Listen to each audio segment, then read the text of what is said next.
to the men who always tell their wives that njakuzaye wamwe when they fall short in one or two areas in marriage, let me ask, who do we send you to when you fall short? When you tell your wives that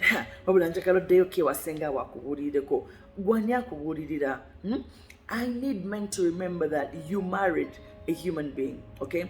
And being human means making mistakes. Being human means imperfect. Being human means messy. But I don't think you can beat up another person for that, or even beat up yourself for that, to a point of even sending someone back to their parents for extensive counseling.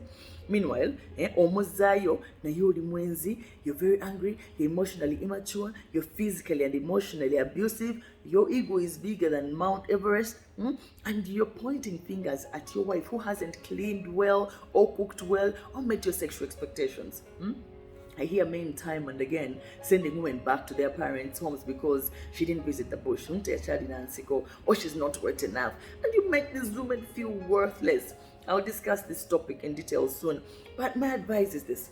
Please make it known, or make it a habit to communicate what you expect in a woman before marrying or getting intimate with her, instead of making them feel like there is something totally wrong with them for being human, and hurting their parents in the process, okay? Also, I need you to reevaluate the seriousness of your partner's flaws.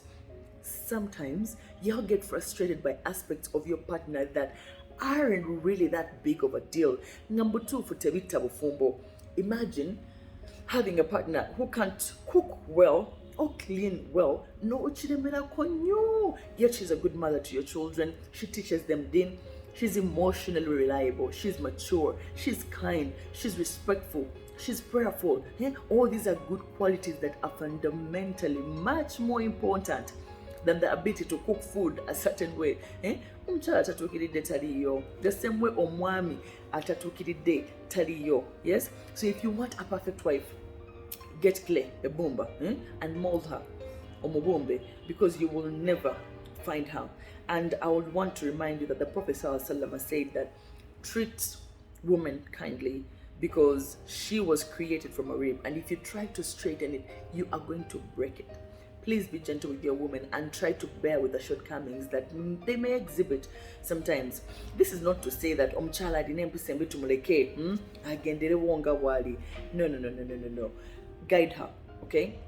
Talk to her kindly, be empathetic, teach her, seek counsel together, give her a safe space to communicate, and be willing to listen.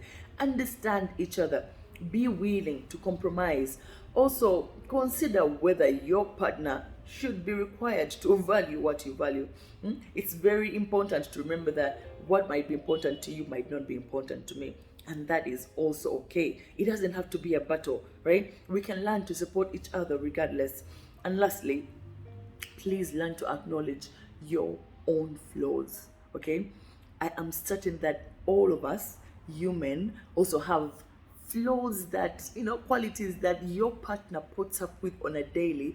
But you see, it's easy to see, things from your own perspective, okay? Easy to see all the ways your partner is irritating you, but conveniently forgetting all about the small ways you are a pain to live with. Some of you are like a bone in our throats. We can't spit you out.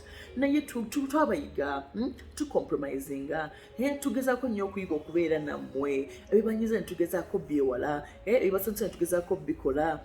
And I keep telling women and men who come here in my private practice that at a certain point in marriage, you learn to be blind, deaf, and dumb to certain things. I'll also explain that more in detail at one point.